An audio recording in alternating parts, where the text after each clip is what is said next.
I just wanted to take a minute to chat about a whole genre of video games that has come out recently called Vampire-likes that I feel like we all have been playing, and no one has really taken the time out of their day to talk about it, talk about the games that are recently coming out.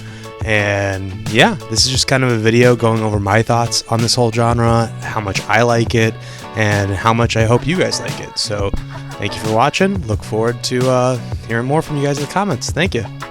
Honestly, when diving into the whole vampire-like genre, I had to kind of look at, my history of gaming, what I've been playing recently, and where I think this genre of video game really took off. In my opinion, I think all this stemmed from the game Vampire Survivors, which if you're watching this video, you've probably heard of it and played it and are as addicted to it as I am.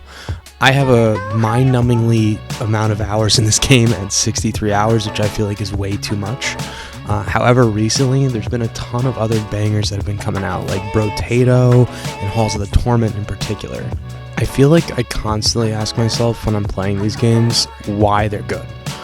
In my opinion, I think this can be boiled down into three really good, sections. You have instant progression, you have shorter sessions, and my favorite, gamer brain syndrome. Recently when I'm playing games like Vampire Survivors, Brotato, or Halls of the Torment, I have to ask myself, why am I playing this game when I have other games like Diablo 4, Tears of the Kingdom, or Street Fighter 6 that I could be playing right now? In my opinion, I feel like for the sake of this video, the references I'm going to make here are going to be best served when compared to Diablo 4. I feel like a lot of us looked forward to Diablo 4 like it was going to be this masterpiece of an amazing game that was going to blow our socks off, and really we were only met with gameplay that feels super stale and kind of wicked grindy for me. Not saying it's a bad game at all, because it really is a good game. I just feel like it lacks a lot to keep me entertained constantly.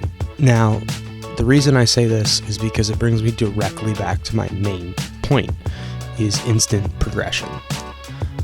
Why do I need to spend 30 hours in a game just to get the ability to ride a horse around in the open world that developers have created? Or having to wait until I'm a higher level until I can unlock a more difficult experience? Vampire-like games, like Vampire Survivors, Halls of the Torment, and Brotato, offer me an experience where in less than 20 minutes I can unlock new weapons, new characters, new pacing, and new information about the game that can severely change how I play it. Whereas games like Diablo or some of these other really popular games force you to kind of devote a lot of time to playing, and you don't really get the same amount of reward from playing them in such a short time frame that you do with these vampire-like games.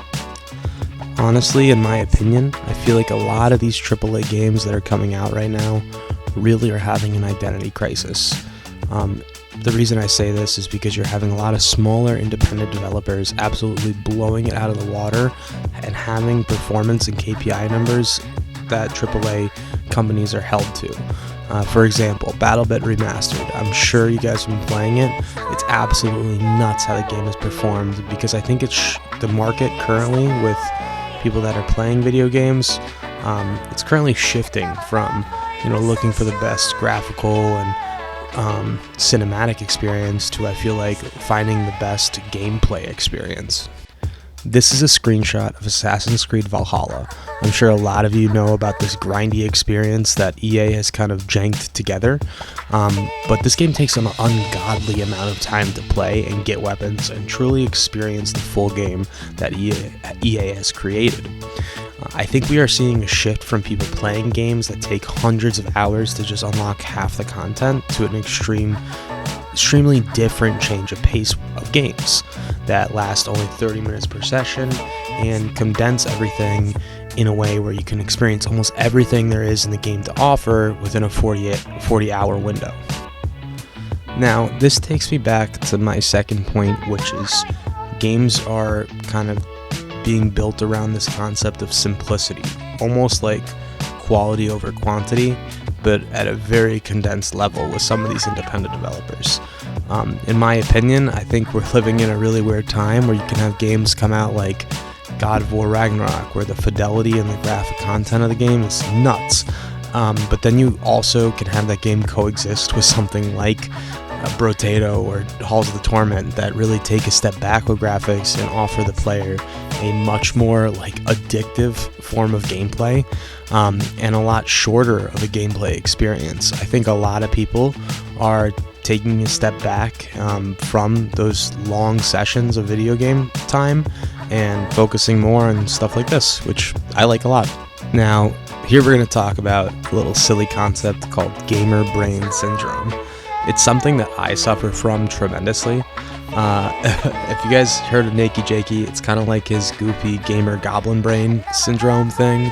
But in my opinion, I like the ability to just kind of jump into a game and just aimlessly and brainlessly kind of do things, right? So like, I don't sometimes want to join into a game like Red Dead Redemption 2 where I have to focus on the story, remember exactly what happened and everything like that, or jump into a game like Elden Ring where I don't even know where I last left off in the game. It's a difficult experience and the quests are kind of janky as far as progression, but heck, one late night I can jump into Halls of Torment, have a freaking blast for 15 to 20 minutes, get absolutely stomped on, and not feel too bad about it, because at the end of the day they reward you with gold, new equipment, new items, and everything like that.